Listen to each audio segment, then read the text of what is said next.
ஆயுர்வேதத்துல உடல்ல தேங்கி இருக்கும் நச்சு கழிவுகள், அதாவது ஆமம் மற்றும் சமநிலையற்ற வாதம், பித்தம், கபம் ஆகிய 3 தோஷங்களை நீக்கி உடலை சுத்தி செய்யும் சிகிச்சைக்கு பெயர் தான் பஞ்சகர்மா. பொதுவாகவே என்கிட்ட நிறைய பேர், டாக்டர் எனக்கு கைவலி இருக்கு, கழுத்து வலி இருக்கு, இடுப்பு வலி இருக்கு, நாங்க மசாஜ் எடுத்துக்கலாமா அப்படின்னு கேட்பாங்க. ஆயுர்வேத சிகிச்சைனாலே மசாஜ் மட்டும்தாங்கிறது இங்க நிறைய பேரோட புரிதல். ஆனா உண்மையிலேயே ஆயுர்வேதத்துல மசாஜ்ங்கிறது ஒரு சிறிய பகுதி தான். இது தவிர்த்து ஆயுர்வேதத்துல பஞ்சகர்மா சிகிச்சை மற்றும் பஞ்சகர்மா அல்லாத எண்ணற்ற சிகிச்சைகள் நிறைய இருக்குது. பஞ்சகர்மா சிகிச்சைகள் எல்லா நோயாளிகளுக்கும் ஒரே மாதிரி கொடுக்கப்படுறது இல்லை.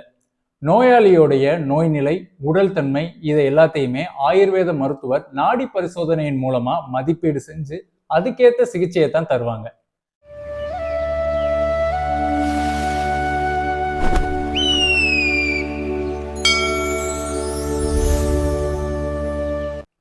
ஹலோ விவர்ஸ், நான் டாக்டர் சூரியன் சுபர்மன், ஆயுர்வேத மருத்துவர். இந்த வீடியோவில் நாம பஞ்சகர்மா சிகிச்சைகள்னா என்ன, பஞ்சகர்மா சிகிச்சைகள் அல்லாத வேறு பல சிகிச்சைகள் என்னென்ன அப்படிங்கிறத பத்தி தான் விரிவா பார்க்க போறோம். பஞ்சகர்மா சிகிச்சை செய்யறதுக்கு முன்னாடி செய்யக்கூடிய சிகிச்சைக்கு பேர் தான் பூர்வகர்மா. பஞ்சகர்மா சிகிச்சை செய்து முடித்ததுக்கு அப்புறம் செய்யக்கூடிய சிகிச்சைக்கு பேர் தான் பஷ்சாத் கர்மா. இந்த பூர்வகர்மா சிகிச்சையில 2 வகை இருக்குது: ஸ்நேகனம், ஸ்வேதனம். ஸ்நேகனம் ஆயுர்வேதத்துல மூலிகை தைலங்கள் அல்லது நெய்யை பயன்படுத்தி உடலுக்கு எண்ணெய் பசத்தன்மை அளிக்கும் சிகிச்சைக்கு பேர் தான் ஸ்நேகனம். ஸ்வேதனம்னா ஆயுர்வேதத்துல உடலுக்கு மூலிகை நீராவி அல்லது வெப்பமளித்து வியர்வை உண்டாக்கும் சிகிச்சைக்கு பேர் தான் ஸ்வேதனம். இந்த ஸ்நேகனம் மற்றும் ஸ்வேதனம் பூர்வகர்மா சிகிச்சை எப்போதுமே பஞ்சகர்மா சிகிச்சை செய்யறதுக்கு முன்னாடி செய்ய வேண்டிய ஒரு முக்கியமான ஒண்ணு. பஞ்சகர்மா, பஞ்சானா 5, கர்மானா முறைகள், 5 விதமான சிகிச்சை முறைகளுக்கு பெயர் தான் பஞ்சகர்மா. இந்த பஞ்சகர்மா சிகிச்சைகள்லாம் என்னென்ன அப்படின்னா வமனம், விரேச்சனம், நஸ்யம், பஸ்தி, ரத்த மோக்ஷனம். முதலாவதா வமனம். மருந்துகள் உட்கொள்றது மூலமா வாந்தி வழியா சமநிலையற்ற கபதோஷத்தை வெளியேற்றும் சிகிச்சை. இது நாள்பட்ட சளி, இருமல், ஆஸ்துமா, தோல் நோய்கள் இது மாதிரியான நோய்களுக்கு வமன சிகிச்சையை நாம செய்யலாம். இரண்டாவதா விரேச்சனம். மருந்துகள் உட்கொள்றதன் மூலமா பேதி வழியா சமநிலையற்ற பித்த தோஷத்தை வெளியேற்றும் சிகிச்சைக்கு பேர் தான் விரேச்சனம். கல்லீரல் கோளாறுகள், ஹைப்பர் அசிடிட்டி, சொரியாசிஸ், எக்ஸிமா போன்ற தோல் நோய்களுக்கு இந்த விரேச்சன சிகிச்சை உகந்ததா கருதப்படுது. மூன்றாவதா பஸ்தி. இந்த பஸ்தி 2 வகையா இருக்கு: ஸ்நேக பஸ்தி, கஷாய பஸ்தி. ஆசனவாயின் வழியா எண்ணெய் அல்லது கஷாயத்தை எனிமா போல செலுத்தி சமநிலையற்ற வாத தோஷத்தை வெளியேற்றும் சிகிச்சைக்கு பேர் தான் பஸ்தி. இடுப்பெலும்பு தேய்மானம், லம்பார் ஸ்பாண்டலோசிஸ், கழுத்தெலும்பு தேய்மானம், செர்விக்கல் ஸ்பாண்டலோசிஸ், மூட்டு வலி, சயாட்டிகா, மலச்சிக்கல் இது மாதிரி அநேக விதமான நோய்களுக்கு பஸ்தி பயன்படுத்தப்படுகிறது.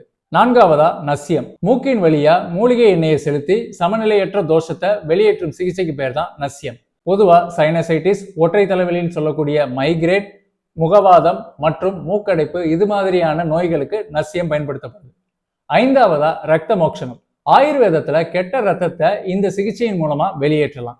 இதுல ஜலுக்கா வச்சரணம், அதாவது அட்டை விடுதல், ஸ்ரிங்கா, அலாபு, பிரச்சனம் இது மாதிரியான நிறைய சிகிச்சைகள் இந்த ரத்த மோக்ஷனத்துல அடங்கும். இந்த ரத்த மோக்ஷனம் யாருக்கெல்லாம் கொடுக்கலாம் அப்படின்னா பூச்சி வெட்டுன்னு சொல்லக்கூடிய அலோபேஷியா கண்டிஷன்ல, இரண்டாவது வெரிகோஸ் வெயின் நமக்கு நரம்பு சுருள் நோயில மற்றும் சில தோல் நோய்களுக்கு இதை நாம கொடுக்கலாம். இந்த பஞ்சகர்மா சிகிச்சை முடிந்த பின் செய்யக்கூடிய சிகிச்சைக்கு பேர் தான் பஷ்சாத் கர்மா. உடல்ல தேவையற்ற தோஷங்களை நீக்கி பழைய ஜீரண சக்தியை மீட்டெடுத்து ஜீரண மண்டலத்தை வலுப்படுத்த பத்திய உணவு முறை வழங்கப்படும். இதுக்கு சம்சர்ஜன கிரமம்னு பெயர். இது மட்டும் அல்லாம இந்த பஷ்சாத் கர்மால மருத்துவர்கள் பரிந்துரைத்த மருந்துகளை உட்கொள்றது, போதிய ஓய்வு மற்றும் சரியான வாழ்வியல் முறை இது எல்லாமே இந்த பஷ்சாத் கர்மால அடங்கும். பஞ்சகர்மா அல்லாத வேறு சிகிச்சைகள் என்னென்ன? அபியங்கம், முழு உடலுக்கும் மூலிகை தைலங்களால மசாஜ் செய்வது. உத்வர்த்தனம், முழு உடலுக்கும் மூலிகை பொடிகளால மசாஜ் செய்வது. லேபனம், மூலிகைகளை அரைச்சு வீக்கமுள்ள பகுதிகளில் பூசுதல். அடுத்ததா ஸ்வேதனம், மூலிகை நீராவி அல்லது வெப்பமளித்து வியர்வை உண்டாக்கும் சிகிச்சை. அடுத்ததா பிளிச்சல், வெதுவெதுப்பான மூலிகை தைலத்தை உடல் முழுவதும் ஊற்றி மசாஜ் செய்யறதுக்கு பெயர் தான் பிளிச்சல்.